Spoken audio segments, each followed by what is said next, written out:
Hello everyone, welcome back to the channel. Today we're diving into one of the most shocking developments in the ongoing Russia-Ukraine conflict, the powerful detonation on the Crimea Bridge and how it triggered a wave of chaos, confusion and loss of control within Russia's political and military circles. This event is not just another explosion in a long war. It represents a major turning point, one that could redefine the balance of power in the region and expose deep fractures inside Moscow's leadership. The Crimea Bridge, also known as the Kerch Bridge, has always been a symbol of Russian dominance over Crimea, a physical and political link connecting the annexed peninsula to mainland Russia. Since its completion in 2018, the bridge stood as a proud project of Vladimir Putin, a demonstration of control over a territory that most of the world still recognizes as Ukrainian. So when the explosion struck once again, it wasn't just steel and concrete that collapsed. It was a symbolic blow to the image of invincibility that the Kremlin had spent years building. In the early hours of the morning, reports began to circulate of a massive blast on the bridge. Videos emerged across social media showing flames lighting up the dark sky, debris scattered across the surface and vehicles caught in the aftermath. Within minutes, speculation spread like wildfire. Was this another Ukrainian strike? Was it sabotage from within Russia? Or perhaps a covert Western operation designed to Russia's supply lines? Whatever the cause, one thing was clear. Russia had lost its grip on one of its most strategic assets. The Kremlin initially tried to downplay the incident. Official statements described it as a technical malfunction or truck explosion. But as satellite imagery and independent footage began to surface, it became impossible to hide the scale of destruction. Massive sections of the bridge were missing, and both railway and road connections were disrupted. This wasn't a minor incident. It was a deliberate, precise attack designed to send a message. Ukraine's message was simple. Crimea is not safe and Russian control is weakening. Within hours, panic spread across Russian state media. News anchors struggled to maintain calm while social media platforms inside Russia lit up with anger, disbelief, and fear. Telegram channels flooded with unverified reports of more explosions, while military bloggers accused the Russian Defense Ministry of incompetence. It was as if the explosion had shattered not just the bridge, but also the illusion of security Moscow had promised its citizens. For the Russian military, the timing couldn't have been worse. The bridge was a critical lifeline supplying Russian troops stationed in southern Ukraine. Fuel, ammunition, and reinforcements flowed daily across that connection. With it now crippled, logistical chaos began to unfold.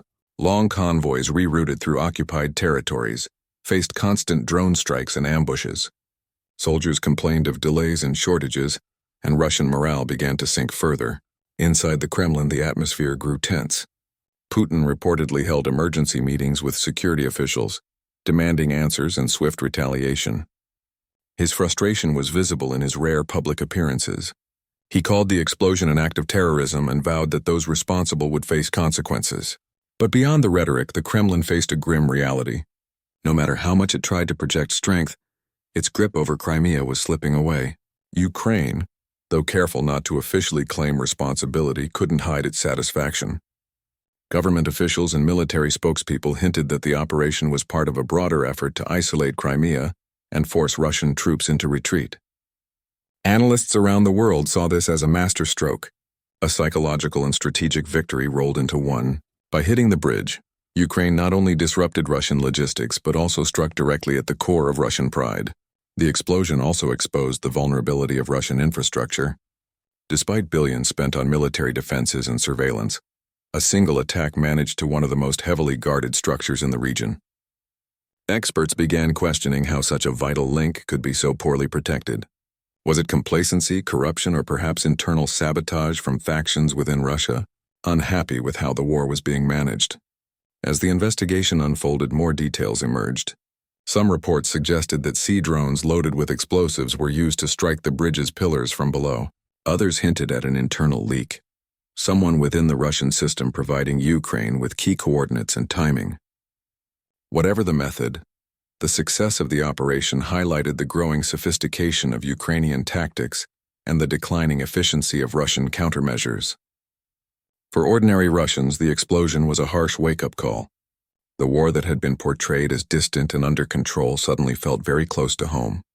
Families with relatives stationed in Crimea began to panic, Social media posts revealed long lines of cars trying to leave the peninsula, fearing that more attacks could come.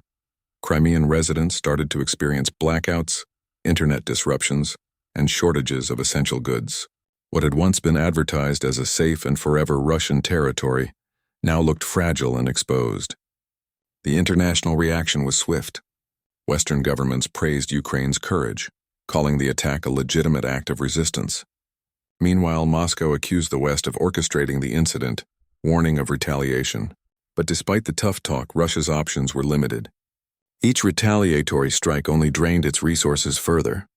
While Ukraine continued to target supply routes, command centers, and ammunition depots, for Putin, the Crimea Bridge disaster carried a heavy political cost. His image as a strong, unshakable leader took a severe hit. Even among his loyal supporters, questions started to rise. How could something like this happen twice on the same bridge that was supposedly repaired and reinforced after the first explosion? Critics argued that years of corruption and false confidence had hollowed out Russia's military capability. Billions spent on propaganda couldn't hide the fact that the country's infrastructure was crumbling under pressure. The detonation also deepened divisions within the Russian elite. Military commanders blamed intelligence agencies for failing to detect the attack. Security officials accused the army of negligence. Meanwhile, oligarchs and politicians began to distance themselves from the Kremlin's decisions, quietly preparing for potential fallout. In private circles, some even questioned whether Crimea could realistically be held if Ukrainian forces continued advancing. In Ukraine, morale skyrocketed. Soldiers celebrated the strike as a symbol of resistance and revenge for months of Russian bombardment. The footage of the burning bridge became an instant viral sensation, a visual reminder that even Russia's strongest fortresses could be brought down. Ukrainian media described it as the beginning of the end for Russia's occupation of Crimea. Strategically, the attack forced Russia to make tough choices. To maintain control over Crimea, it would have to divert resources from other fronts, leaving its eastern defenses vulnerable. Ukraine, on the other hand, could exploit the chaos by intensifying counteroffensives across multiple directions. The detonation wasn't just a military success. It was a masterful psychological strike that disrupted Moscow's decision-making process. Weeks after the explosion, reconstruction efforts began, but progress was slow and costly. Engineers struggled to rebuild amid constant security threats. Ukrainian drones hovered in nearby skies, reminding Russia that the bridge could be hit again at any time. The sense of insecurity became permanent. No amount of propaganda could erase the memory of that fiery explosion lighting up the Kerch Strait. Internationally, the blast reshaped the conversation about Crimea's future.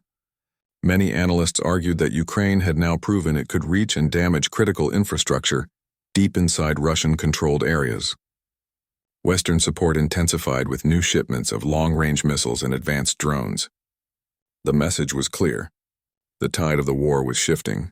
Meanwhile, within Russia, the propaganda machine worked overtime to maintain a narrative of control. State TV aired reports of rapid reconstruction, patriotic speeches, and promises of revenge. But leaked videos and testimonies from locals painted a different picture: fear, uncertainty, and a growing sense of isolation. Soldiers stationed near the bridge spoke of sleepless nights and constant alarms. Civilian workers described how the once bustling route now felt like a ghost corridor.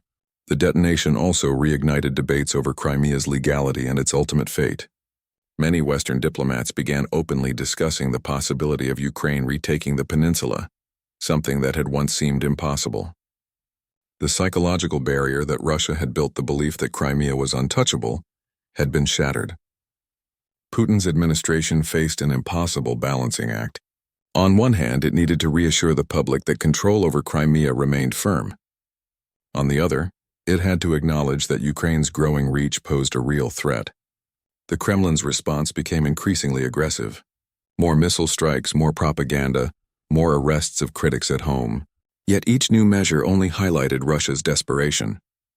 The explosion also emboldened Ukraine's allies to tighten sanctions and increase diplomatic pressure. Financial markets in Russia reacted nervously and the ruble dropped sharply. Businesses linked to Crimea faced shipping delays and insurance suspensions. The once celebrated bridge had turned from a symbol of power into a liability, a constant reminder of vulnerability. In the months following the attack, new reports surfaced about internal dissent within the Russian military. Soldiers complained of outdated equipment and poor coordination. Commanders faced growing criticism for their inability to adapt to modern warfare tactics. Ukraine's use of precision technology combined with real-time intelligence support from the West had outpaced Russia's outdated defense systems. Every attempt to rebuild the bridge became a target in itself. Ukrainian forces launched follow-up attacks, ensuring that the route could never operate at full capacity. Even partial repairs were met with renewed strikes, forcing Russia to reroute supply chains through longer, riskier land corridors. The cost in time, money, and morale was enormous. For Ukraine, the psychological victory was unmatched. The message to its people and the world was clear. No matter how large or powerful the enemy, strategic intelligence and determination could turn the tide. The Crimea Bridge explosion became a rallying point for Ukrainian resistance, a reminder that liberation was not just possible but inevitable. In Russia, the aftermath lingered like an open wound. The bridge, once a source of pride, became a daily reminder of failure. Citizens began questioning the government's promises of security. Parents of soldiers demanded accountability. And the Kremlin, desperate to suppress dissent, tightened its grip on the media and public speech. But no censorship could erase the images of that blazing bridge collapsing into the water. As months turned into years, historians may look back on this detonation as a defining moment in modern warfare. A blend of technology, intelligence, and symbolism, it demonstrated that control in war is not just about territory, but about perception, morale, and belief. When a nation loses faith in its invincibility, even the strongest empire can begin to crumble. The Russia-Ukraine conflict remains far from over, but the blast on the Crimea Bridge changed everything. It shattered illusions, exposed weaknesses, and set the stage for a new phase of the war, one where Russia's control is no longer guaranteed, and Ukraine's determination grows stronger with every strike. This was more than an explosion. It was the beginning of a new reality, a reality where Russia faces its limits, Ukraine asserts its resilience, and the world witnesses how one detonation can alter the course of history. The smoke may have cleared over the Kerch Strait, but the shockwaves of that blast continue to echo in Moscow's corridors of power, on the battlefields of Ukraine, and across a watching world wondering what comes next.